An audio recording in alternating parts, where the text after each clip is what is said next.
Good morning, Chairman Stone and committee members, and thank you for holding this hearing.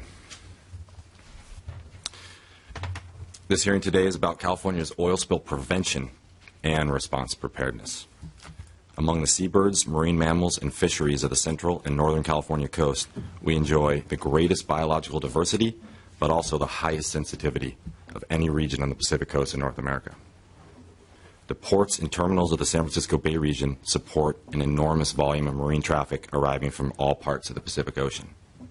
California, unlike Alaska and Washington, has no federal legislation governing escort vessels for tankers or non-tank vessels.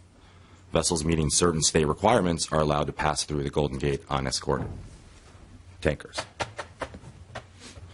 The United States Coast Guard estimates nearly 85% of maritime transportation accidents are caused by human error.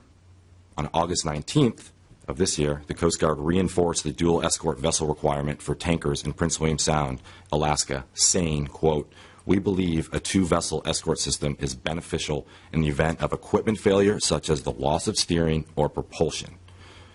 Quote, "If a tanker becomes disabled, the two escort vessels can influence the speed and course of the tanker, thereby reducing the likelihood of an elision, collision, or grounding. There is no less risk of an equipment failure with the same tankers in California. Two of the vessels that leave the Valdez terminal with dual escorts and deliver crude oil to California refineries passing through the Golden Gate are Exxon's Sea River Maritime's Kodiak and Sierra at 34 and 35 years old. The average age of tankers in the developed world is 13. The beaches of Marin have been oiled 7 times in the past 40 years. In 2009, the unescorted oil tanker overseas Clelamar lost propulsion and steering under the Golden Gate, and only lightning-fast reflexes by the pilot prevented the 8th, and it was luck. Currently, the largest vessels in the world are able to dock at the Port of Oakland, following its recently completed $60 million renovation. However, less than 1% of the container cargo arrives on vessels registered to U.S. owners. Container vessels transiting California ports are capable of carrying more than 5 million gallons of heavy bunker fuel. And the environmental and economic consequences of a maritime accident involving one of these vessels are severe. Yet even the lack of a traditional accident can bring disaster, as catastrophic hull failures have occurred and continue to occur worldwide. My research indicates that the state of California has no emergency response system, which means prevention assets such as a prevention and response tug for emergency towing and spill prevention and response, or an enhanced tractor tug for maximum braking capability. Both of these assets are considered best available technology, yet California does not have them. In November, the Alaska Department of Environmental Conservation will present Alaska's approach to the assessment of skimmer system efficiencies at the Clean Gulf Conference in the Gulf of Mexico. In 2011, 7 companies showed high efficiency skimming rates of 70% or greater, a revolution in mechanical recovery. Washington State requires enhanced skimming and buoying systems at the 4-hour planning standard, requires a vessel of opportunity drill program, and in 2010, the Washington State Legislature passed a law requiring all vessels over 300 tons pay into an emergency response fund to support an emergency towing vessel with regular towing drills. My research also indicates there are no emergency towing drills off the coast of California, nor are there any regularly announced or unannounced equipment deployment drills seaward of the Golden Gate. With oil spill prevention and response, what you do not drill, you simply do not have an emergency response.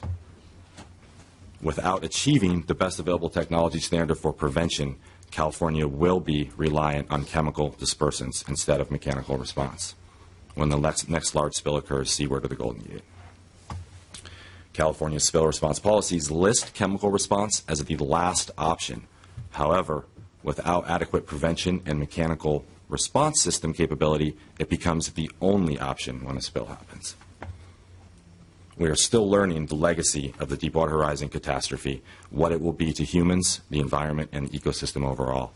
And right now, it does not look good.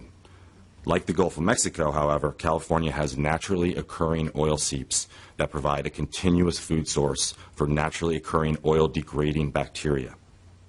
New research post-Deepwater Horizon shows that, 1, dispersant chemicals interrupt, not accelerate, the oil-degrading process. Dispersant efficacy cannot now be determined in the field.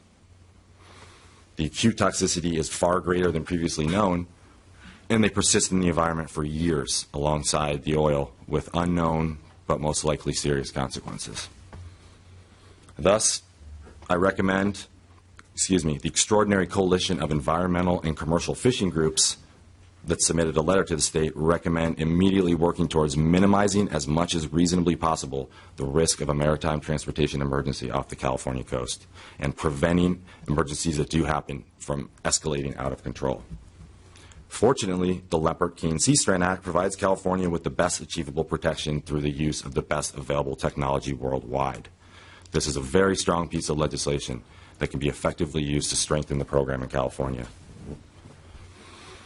Importantly, the income to the state of California from recreation, tourism, and commercial fishing is far greater than the income to the state from maritime transportation activities without the added risk.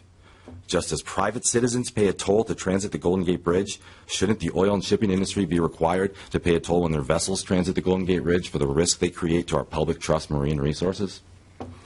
The California coast deserves a world-class emergency response system with best available technology, emergency towing capability, and mechanical oil spill response and recovery capability.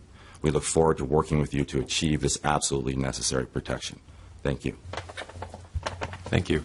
A question we heard earlier in discussing sort of where ships transit, and it sounds like most of the major ships that are transiting, the larger ships, potentially 50 miles offshore, and yet there's also a difference then inside the Golden Gate, similar to Prince William Sound and other enclosed waterways with respect to control of the vessels.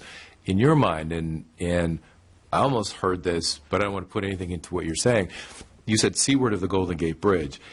Is that potentially a different zone of concern if we're looking at more carefully inside the Golden Gate as an enclosed waterway, but yet between the major offshore transit corridors and that Golden Gate Bridge, that's a fairly congested, difficult waterway? Is that an area of heightened concern for you? Yes, and the studies that have been done in 10 years now by the government show this part of the Pacific as being the highest risk of a vessel transportation incident. And so these are NOAA studies that were done years ago. And traffic does arrive from all parts of the globe, and obviously there's a vessel traffic service, but you have vessels that don't use the service, smaller vessels, and so there is a great difference in the risk outside the Golden Gate and inside the Golden Gate. That's correct. Yeah. Okay. It's a different beast. Right. Good. Thank you. Thank you. Questions? All right. Thank you for your testimony, for being here today.